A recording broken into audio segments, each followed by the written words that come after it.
Introducing your next lucky t-shirt. Courtesy of Academy Sports and Outdoors. Right stuff, low price, every day. Can you tell us what's the status on Josh Walker? He's been suspended indefinitely, and so he's no longer here. He's gone back home.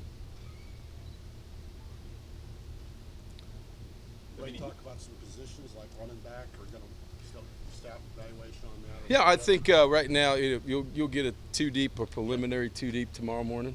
I wanted to get through really last couple days just to make sure of some things. We had some guys that as we started the game plan to see how they picked that up, not just what we were doing, but starting to move towards UCLA.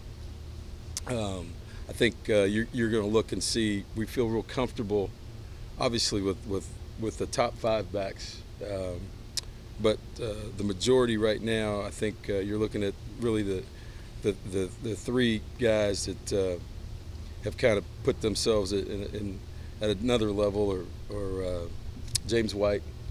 I think has had he knows a little bit more. He's a little bit bigger. I think Travion has had a excellent spring and fall camp. You can look for him to do some things also on special teams. And then was it Keith? Yeah, Keith Ford. So, the 3 of those guys have had really good falls, and we're going to be it'll be a situation where we can rotate those guys and feel good, not only in pass protection. That's probably where Travion has improved. He's been an excellent runner, but the spring's really helped him from knowing what to do and how to handle it.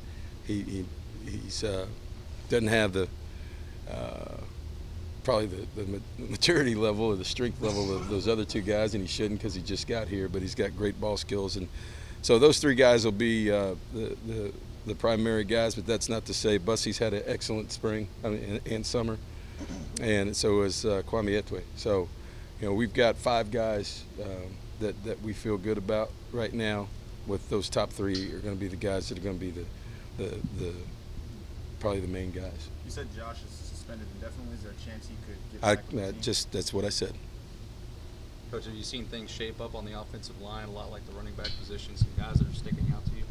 Yeah, I think we've been able to move some guys around. We've kind of settled on where we are there, and Jermaine Illuminor has been flexible to do a lot of different things. He was one of the top tackles in the country, so he's shown the ability to really excel at tackle, and so if we move him out there, which we've done, the right tackle, he's played very well. That's nothing against Coda Martin.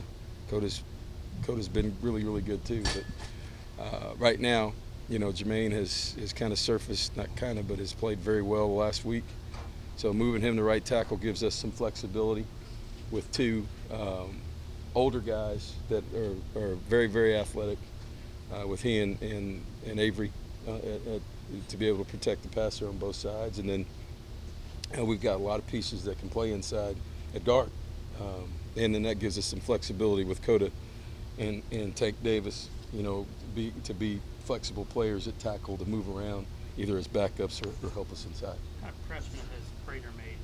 Prater's had a great another guy. Those are 2. It's kind of interesting. It's you see more and more of these early graduate guys. What's that all about? Travion came in here, same deal. You can tell he's ahead of the curve, and so is Prater. He's a tough guy. He's smart. He's 295.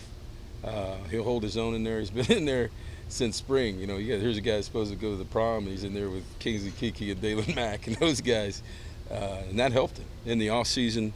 And he's going to play for us a lot this year. So we've got that whole mix of guys at guard that can really help us. Big body types, Connor Landfear. Those types of guys that being inside there is a little bit different than being on the edge playing tackle. And, the flexibility of Jermaine being a right tackle gives us a lot of flexibility in our offensive line. Does it strike you that right tackle's just a better position for him? No. Uh-uh. He's played it all his life till he got here. Right. So that's why I'm Yeah. asking. Is he more comfortable there than he is at guard? I don't know. He's playing pretty well. So. I know it's not how you start, it's how you finish, but do y'all use the not being ranked to start the season as motivation for No. players or even address it? No. We've been ranked before it started. We've been ranked, not ranked. So that, everything that we do, Brett, is internal. We got enough things to motivate us right now. Coach, with Walker leaving, how much more pressure does that put on your younger linebackers depth-wise? None. What kind of chemistry have you seen out of that first line so far? Or the offensive line? First string offensive line. What kind of chemistry have you seen out of those guys Good. so far? They've been good. We've rotated some guys around. I think whether they've been in certain positions or not, the reality is that that Eric McCoy has been the center the whole time, and Jermaine and Avery have been out there no matter where they've been position-wise, and so some of the other pieces have been moving around all that. So 3 out of the 5 guys have been a part of that all the time, and I think the communication has gotten better because there's a respect for the other. They've played those positions, so they're looking. They understand, or can anticipate what the communication piece is. Does that make sense? Yeah. How So that's been, and really that's all that it was for Jermaine. Jermaine is a guy that was, we call him London for a reason. He played cricket, not football, when he was little, and then he got over here and he's in junior college, and it wasn't because he wasn't a good player. He just hadn't played. And some of the nuances, some of the everything, the communication. He's a big, strong guy, one of the strongest guys on the team. He's athletic. He's 330 pounds. Some of the things that we take for granted growing up in this game, would be like us going out and playing cricket right now. I have no idea what to do. So, it takes some time. And so, he's been here 3 years, and the communication piece may help him. And so, we're pleased with where he is.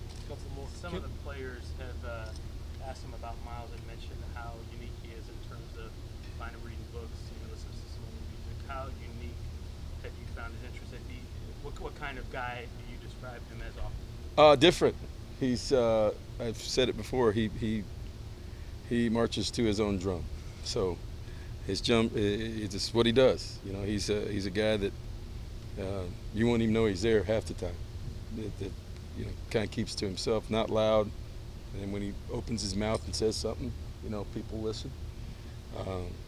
But he's a heck of a player, and very, very gifted. So, he's what I said. He's not the norm. He is the really, really good, low maintenance player. You don't have a bunch of those guys that just want to play, know what time things are, and show up and do their deal. And he's practicing really, really hard right now. I think yesterday I saw, he was up in the GPS. He's back up in, 19, 20 miles an hour. Where we start talking about receivers and DB speeds. So, that's pretty good. That's good for him. That's good for us.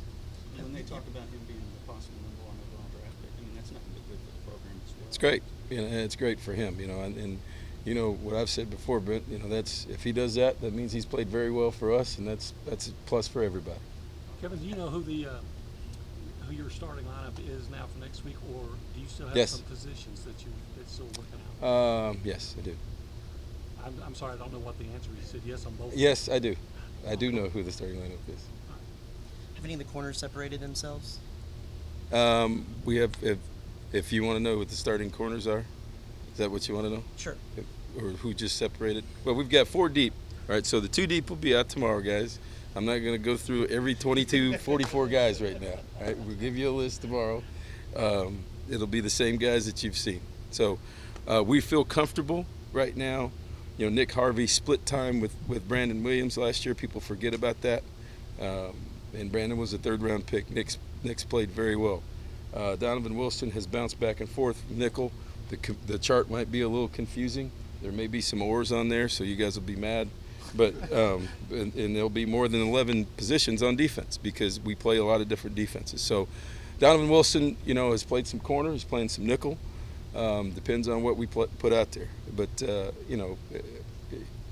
Priest has done a really, really fine job at the other corner. So we've got 4 guys at corner that can play, that have gotten the majority of the turns, and we feel good about that.